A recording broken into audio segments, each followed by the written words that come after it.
Hello friends, welcome back to my channel commerce with Sonia. आज हम लोग बात करने जा रहे हैं नए टॉपिक डिबेंचर्स पर। Let's start.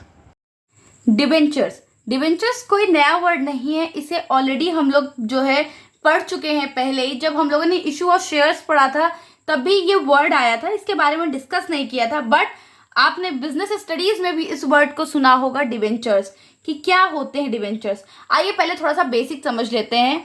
किसी भी कंपनी को रिक्वायरमेंट होती है फंड्स की। फंड्स को जो है वो दो तरीके से अपने पास ला सकती है। पहला होता है शेयर को इशू करके, जिसको क्या हम कह सकते हैं इक्विटी के फॉर्म में, और दूसरा होता है डेट से, डेट यानी लोन के फॉर्म में, और लोन में ही वो इशू करती है डिबेंचर्स। तो आज हम लोग जो है पढ़ेंगे कि क्या होते हैं debentures. A debenture is a written acknowledgement of a debt taken by a company as these are issued under the seal of the company. जो डिबेंचर्स होते हैं ये कुछ नहीं है, ये एक रिटर्न डॉक्यूमेंट आप कह सकते हैं, ये एक रिटर्न एक्नॉलेजमेंट होती है जो कि ये बता रही होती है कि कंपनी जो है एक सर्टिफिकेट देके क्या कर रही है, पब्लिक से ले रही है पैसा। पैसा किस फॉर्म में ले रही है? लोन के फॉर्म में ले रही है। इट मीन्स नियर फ्यूचर में वो जो है पूरे प्रिंसिपल अमाउंट का पेमेंट कर देगी विद इंटरेस्ट। और ये जो डिबेंचर्स होते हैं जो कि कंपनी जब इशू कर रही होती है तो इसमें एक सील होती है। हम लोगों ने पढ़ा था ना कि companies an artificial person with perpetual succession and common seal, तो उसमें अपनी वो सील लगा के देती है जो कि प्रूफ होता है कि यस ये डिबेंचर्स कंपनी ने ही इशू किए हैं। अब जब भी डिबेंचर इशू होता है तो वो एक सर्टिफिकेट इशू करते हैं। डिबेंचर्स किस फॉर्म में इशू होता है? एक सर्टिफिकेट के फॉर्म में इशू होते हैं। अब उस सर्टिफिकेट में क्या लिखा होता है? A debenture certificate contains the terms of the repayment of the principal sum and the specified date and the terms of payment of interest at a fixed percentage.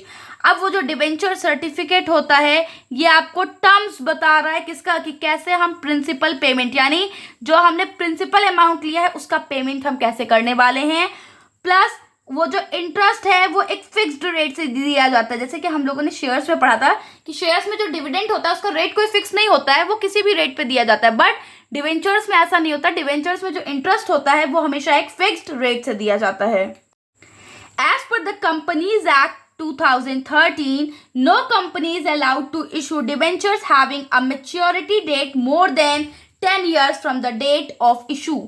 Companies act 2013 ये कहती है कि कोई भी कंपनी जो है वो 10 साल से ज्यादा के लिए डिबेंचर्स को इशू नहीं कर सकती है।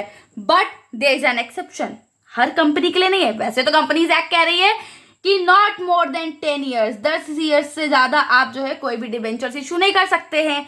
However, a company engaged in infrastructure project can issue a debenture for more than 10 years. But जो कंपनीज इंफ्रास्ट्रक्चर में हैं वो मोर देन 10 ईयर्स के लिए इशू कर सकती हैं, but not exceeding 30 years. More than 10 years के लिए आप इशू तो कर सकते हो, but it should not exceed for more than 30 years, 30 साल से ज्यादा के लिए नहीं। यानी कंपनीज एक्ट 2013 ने कहता है कि कोई भी कंपनी जो है 10 साल से ज्यादा के लिए डिबेंचर्स को इशू नहीं कर सकती। बट अगर कंपनी कोई इंफ्रास्ट्रक्चर कंपनी है तो वो 10 ईयर से ज्यादा के लिए इशू कर सकती है, बट मैक्सिमम 30 ईयर से ज्यादा के लिए इशू नहीं कर सकती है। The debentures are issued with a specified rate of interest. हम लोगों ने ये पढ़ा है कि जब भी कहीं भी डिबेंचर लिखा होता है तो लिखा होता है परसेंटेज डिबेंचर।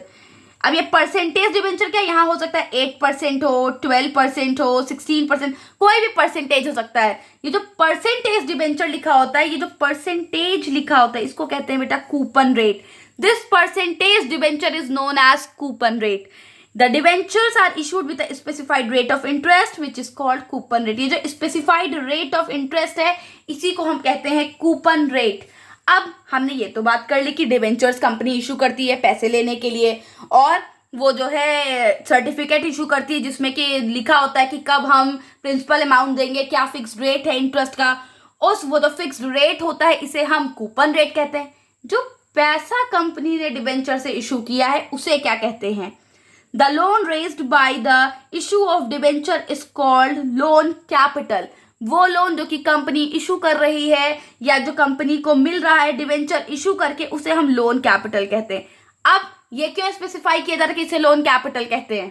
क्योंकि ऑलरेडी हम पढ़ चुके हैं कि जब कंपनी शेयर इशू करती है और जो उसे पैसा मिलता है उसे हम शेयर कैपिटल कहते हैं। तो कंपनी जो रेज कर रही है अमाउंट इशू ऑफ डिबेंचर से उसे हम लोन कैपिटल कहते हैं। अब बात कर लेते हैं इशू ऑफ डिबेंचर्स की। ऑलरेडी हमने इशू ऑफ शेयर्स पढ़ रखा है, उसी की तरह कुछ होता है इशू ऑफ डिबेंचर्स। बट हमने ये पढ़ा था कि जो शेयर्स होते हैं वो दो तरीके से इशू हो सकते हैं, एट पार और एट प्रीमियम। बट जो डिबेंचर्स होते हैं वो तीन तरीके से इशू हो सकते हैं। वो पार पे इशू हो सकते हैं, वो प्रीमियम पे इशू हो सकते हैं, और वो डिस्काउंट पे भी इशू हो सकते हैं। इट मीन्स अगर आपसे कोई डिफरेंस पूछे इशू ऑफ शेयर्स और इशू ऑफ डिबेंचर्स में, तो सबसे पहला डिस्काउंट तो ये है कि जो शेयर्स हैं, या सॉरी, जो सबसे पहला डिफरेंस है वो ये है कि जो शेयर्स हैं वो डिस्काउंट पे इशू नहीं होते, बट जो डिबेंचर्स हैं वो डिस्काउंट पे भी इशू होते हैं। इट मीन्स अगर कोई डिबेंचर है, उसकी वैल्यू है 10 रुपीज, उसकी वैल्यू है 10 रुपीज, और अगर वो 10 पे ही इशू हो रहा है तो हम कहेंगे वो इशू एट पार है। अगर वो 10 का शेयर जो है डिबेंचर वो 15 में इशू हो रहा है तो हम कहेंगे वो प्रीमियम है। अगर वो 10 वाला ही जो डिबेंचर है वो 8 रुपीज में इशू हो रहा है तो हम कहेंगे वो डिस्काउंट है। तो जो आपके डिबेंचर्स हैं वो डिस्काउंट पे इशू होते हैं, और जो शेयर्स हैं उनको हम डिस्काउंट पे इशू नहीं कर सकते हैं। अब जैसे कि हम लोगों ने शेयर्स में पढ़ा था कि वहां पे क्या होता है, मिनिमम सब्सक्रिप्शन चाहिए होता है। शेयर्स में कितना मिनिमम सब्सक्रिप्शन चाहिए था? शेयर्स में हमें चाहिए होता है 90% ऑफ द इशूड प्राइस। जो भी इशूड प्राइस है उसका 90% हमें एज अ मिनिमम सब्सक्रिप्शन चाहिए होता है। और डिबेंचर्स में हमें चाहिए होता है 75% ऑफ द इशूड प्राइस। जितना भी हमारा इशूड प्राइस है उसका 75% अमाउंट अगर हमारे पास जो है उसके लिए एप्लीकेशन आ गई है तो हम ये मान लेते हैं कि हमारे पास मिनिमम सब्सक्रिप्शन आ गया है, और अब हम उसे क्या कर सकते हैं, अलॉट कर सकते हैं। जैसे कि शेयर्स की इशू की एंट्री होती है वैसे ही डिबेंचर्स की है, कोई भी डिफरेंस नहीं है। अगर पूरा हम लमसम पेमेंट कर रहे हैं तो हमें एप्लीकेशन अलॉटमेंट जो है दोनों अकाउंट्स लिखने होते हैं, और अगर हम इंस्टॉलमेंट्स में ले रहे हैं तो वैसी एंट्री होती है।